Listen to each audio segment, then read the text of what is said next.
Guys, আজকে তোমাদেরকে দেখাবো মুম্বাই শহরে যেহেতু গণেশ পুজো উৎসব, তো তোমাদেরকে দেখাবো মুম্বাই শহরে কেমন গণেশ পুজো উৎসব হচ্ছে, তো সেটা দেখো ভিডিওর মাধ্যমে।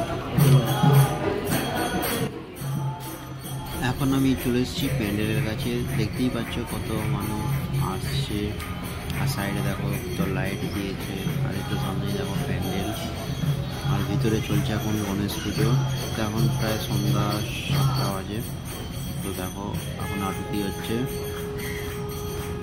আর কত সুন্দর ঠাকুরটা করেছে দেখো, পিঙ্ক কালারের। আর এখানে মুম্বাই খুব মানে প্যান্ডেল, এখানে যে দেশের মধ্যে দুর্গাপুজো বা যে কোনো প্যান্ডেল বলো, মানে কত সুন্দর করে করা হয়। তো এখানে মুম্বাইতে সেরকম প্যান্ডেলের কোনো ডেকোরেশন, ভিতরে যেটুকু ডেকোরেশন করে করে বাইরে কিন্তু অতটা হয় না। তাই এরকম মুম্বাই পুজো হয়, গণপতি পুজো। দেখো এখন সবাই মানে পুজোতে ব্যস্ত। আর আজকে হচ্ছে প্রথম শুরুয়াত মুম্বাই গণেশ পুজো স্টার্ট। তো আজ থেকে প্রায় 11 দিন চলবে গণেশ পুজো উৎসব, আর আজকে হচ্ছে প্রথম দিন।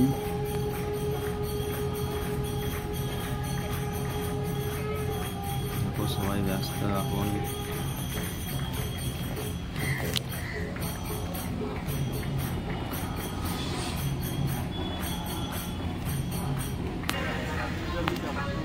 আর এই হচ্ছে প্যান্ডেলের গেট মুখ। তো আবার ঠাকুরের কাছে চলে এসেছি। তো এখানেও দেখো, তো এখানে পুজো হয়ে গেছে, আর ঠাকুরটা দেখো কত সুন্দর করেছে। আর সব একের পর এক মানুষ দেখতে আসছে, ঠাকুর দেখতে আসছে। আর এখানে একটা জিনিস দেখো, মানে নিচে একটা করে ছোট ঠাকুর থাকে আর একটা করে বড় ঠাকুর থাকে। তো ছোট ঠাকুরটাই বেশি মানে পুজো করে, তারপরে বড় ঠাকুর এমনি এরকম থিম করে। এখানে মানে গণেশ পুজোর সব জায়গাতে মানে একটা করে বড় ঠাকুর থাকে আর একটা করে ছোটো ঠাকুর, আর ছোটো ঠাকুরটাই পুজো করা হয়। আর এই সেই জায়গা দেখতেই পাচ্ছ, এখানে এই হাইওয়েটা বন্ধ করে দেওয়া হয়েছে, আর এই রাস্তাটাই যাচ্ছে মুম্বাই যে সে ফেমাস ঠাকুর লালবাগ ঠাকুর, ঠিক আছে, এখান দিয়েই যায় শুরুয়াত রাস্তা। আর এই হাইওয়ের নিচেতেই লালবাগের ঠাকুর সেই দিয়ে যেতে হয়। লালবাগ যাওয়ার আগে আরও আদার্স ঠাকুর, আর এখানেও প্রথম প্রথম তাই ভিতরে ঢুকতে পারিনি, কারণ এখানে যেতে গেলে অনেক প্রচুর টাইম লেগে যাবে। আর এইখান থেকে শুরু হচ্ছে লালবাগের, দেখতেই পাচ্ছ মানুষের কত মানে ভিড় লালবাগের ঠাকুর দেখার জন্য। আর লালবাগের পাশেই আরও যে আদার্স ছোটো ছোটো ঠাকুর আছে, তো সেখানেও চলো ঘুরে তোমাদেরকে দেখাই। তো আমি ঢুকে পড়েছি ভিতরে, দেখো আর এখানে ঠাকুরটাকে।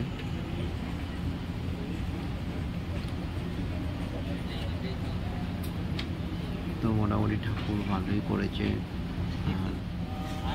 দেখতেও আলাদা, মানে কত সুন্দর লাগছে। মুম্বাই শহরে এই কদিন খুবই মানে ভালো লাগবে। আর দেখো এই হাইওয়ে নিচেতেই যাচ্ছে লালবাগ, এই যে সামনে দেখতে পাচ্ছি এটাই হচ্ছে লালবাগ রাজার মানে গেট। তো রাজকীয়ভাবে গেট সাজানো হয়েছে দেখো। আর এই দেখতে পাচ্ছ কত মানুষ বাইরে দাঁড়িয়ে আছে, সবাই মানে লালবাগের রাজাকে দেখতে গেলে প্রচণ্ড লাইন দিতে হবে, প্রায় তোমায় 4-5 ঘন্টা তো আরামসে লাইন দিতে হবে, তারপর তুমি গিয়ে লালবাগের ঠাকুর দেখতে পাবে। কিন্তু সমস্ত মানুষ তো আর অতটা সময় নেই, তাই তারা যারা দেখছে আমার মতোই বাইরে থেকে দেখেই মানে জাস্ট ঠাকুরকে দেখতে পাবো না, তো এই সাইড দিয়ে ঘুরে ঘুরে যেতে হচ্ছে।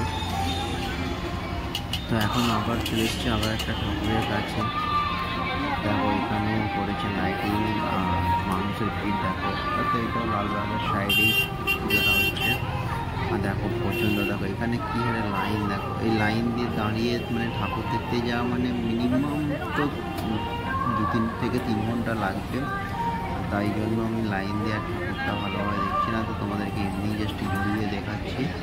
এই দেখো ঠাকুরটা করেছি প্যান্ডেলের ভিতরে এরকম।